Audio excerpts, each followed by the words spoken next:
remember that you cannot please everyone around you. No matter what you've done, somebody will always criticize you. When you live your life to only please other people, you're limiting your potential. You're limiting who you really are. You're limiting all the goals and objectives that will actually benefit you in this life and in the next life. And you're masking and limiting the potential you have to reconnect to Allah subhanahu wa ta'ala. Don't live your life for other people.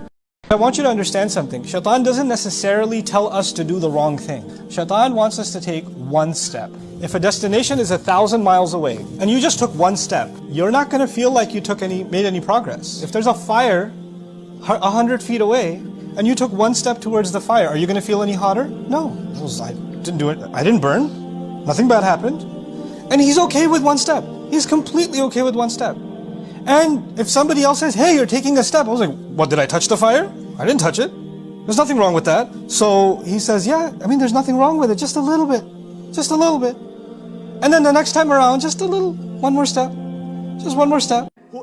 Whoever leaves a haram for the sake of Allah and returns it for a halal, Allah Rabbul Izzah replaces it with unimaginable things. The Ashab gave up their homes for Islam. Allah gave them the dominion of the earth.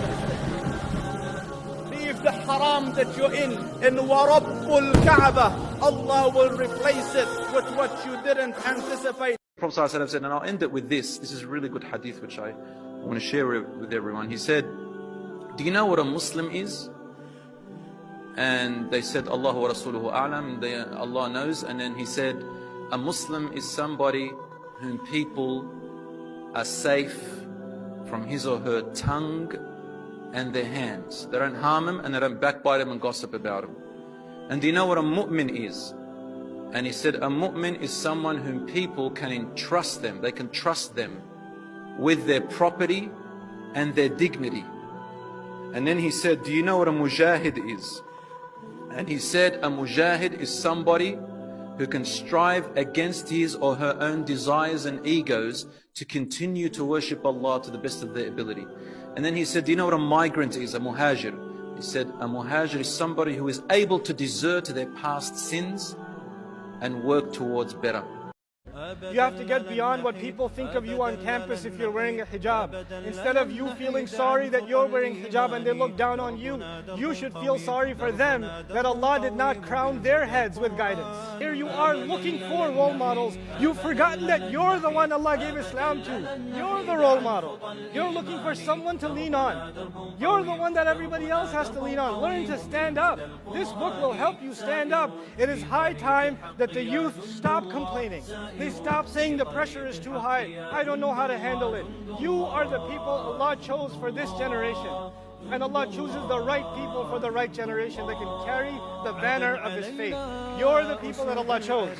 Every time people talk down to us, make fun of us, say insulting words towards us, these are times where we must see that these people, they hate this deen so much. I'm going to talk to them and let's see what happens. And you'll find many of them completely transformed because you had the confidence.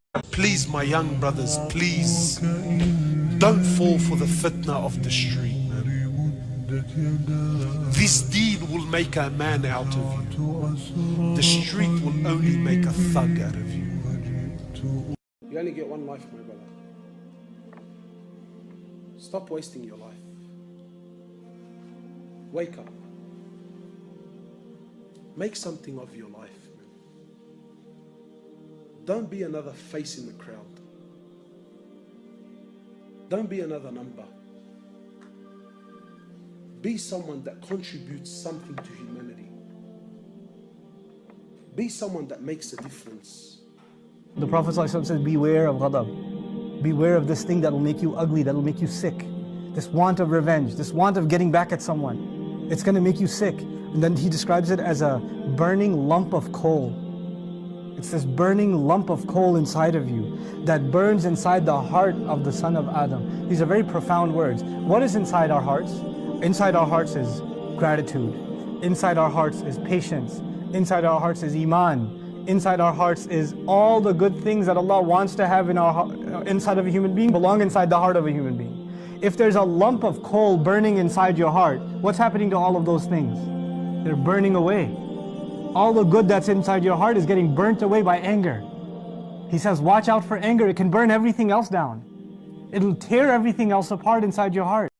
Who in the world has actually loved you the way your mother has loved you for the first 20, 30 years of your life? Anyone that has claimed love before the mother or after the mother can only try to match the mother, but she can never come close to the mother. And not only with the mother, that goes with the father too, by the way, with the parents. Because a parent's love for their child is so great. I'm telling you, when a parent hugs their child, as a child you can tell your mom, Mom, I love you, but mom or dad won't have words to say in return to you. Their heart is just experiencing the love. And they're so happy that they can embrace you, looking at them as a favor of Allah subhanahu wa ta'ala. And you never realize the value of a favor. You won't realize the value of a favor. You won't realize the true value of a favor until one day it leaves you. The day you receive that phone call that your mother has left the world, your father has left the world, I kid you not, your world will come crumbling down. Because you realize the biggest favor of Allah to you has just left you. Sometimes your pain is going to be a relief for other people. You're going through difficulty because it's meant to serve a greater cause than yourself, and you will be the sadaqah jariyah for them. You'll be a way of goodness for them. This is the pain of Maryam salamun alayha. Every time a woman is humiliated, every time a woman is falsely accused, every time a woman wishes she was dead, then to face what she's supposed to face, then she's going to find comfort in Maryam salamun alayha. And every time she finds that comfort, the rank of Maryam rises again and again and again and again. SubhanAllah. No matter how much people try to humiliate you, people try to put you down, people insult you like they did Maryam salamun alayha, Allah still honors you. There's a big difference between what people say about you and what Allah thinks about you. Because if you go by what people said, then Maryam was the most humiliated, insulted person in society. And if you go by what Allah says, she's one of the most honored women in all of human history. Even if you're in the right, even if the person owes you money, even, wallahi, you know, when you forgive, you feel like a mountain has come off your chest. And again, I don't forgive because he's worthy of my forgiveness. Who do I forgive for?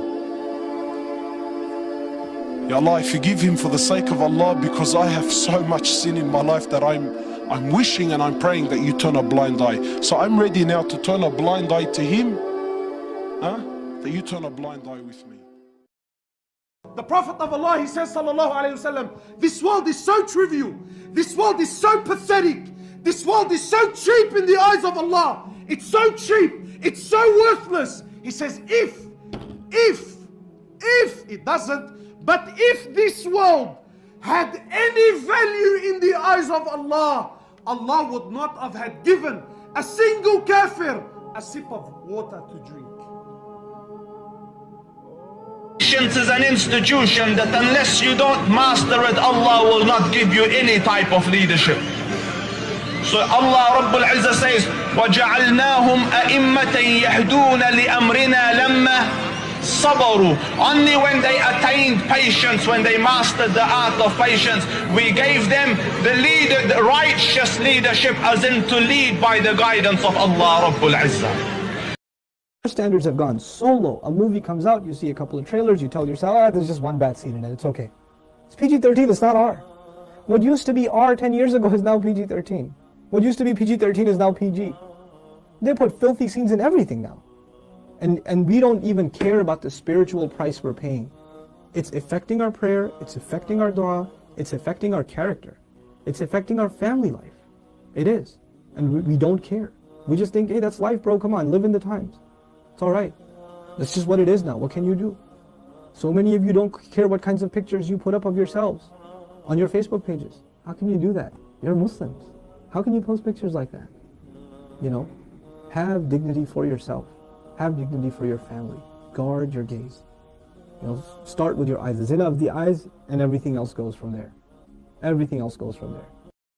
Don't become the person who's angry out of jealousy. And if there is somebody whose jealousy has turned into anger against you, then the only thing you can do is ask Allah to protect you. وَمِن شَرِّ حَاسِدٍ إِذَا حَسَدَ. That's all you can do. May Allah Azza wa Jal give us the ability to control our anger, to not allow that lump of coal to burn the good inside of our hearts. May Allah Azza wa Jal forgive the anger that we've demonstrated in our past. And may Allah Azza wa Jal also make us forgiving to those who do become angry for justified reasons. Only disease, by the way, Allah does not give a cure for is jealousy. Even for anger, there's a cure. Jealousy, if it's not contained, turns into anger. That is what happened with Iblis. His jealousy turned into anger. And when that jealousy turns into anger, then it's basically the same disease Shaitan had. There's no going back. Why do you think Shaitan doesn't make tawbah? Because jealousy, when it turns into anger, there's no going back.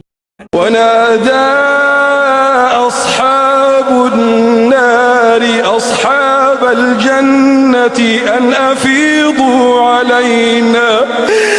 أفيضوا علينا من الماء أو مما رزقكم الله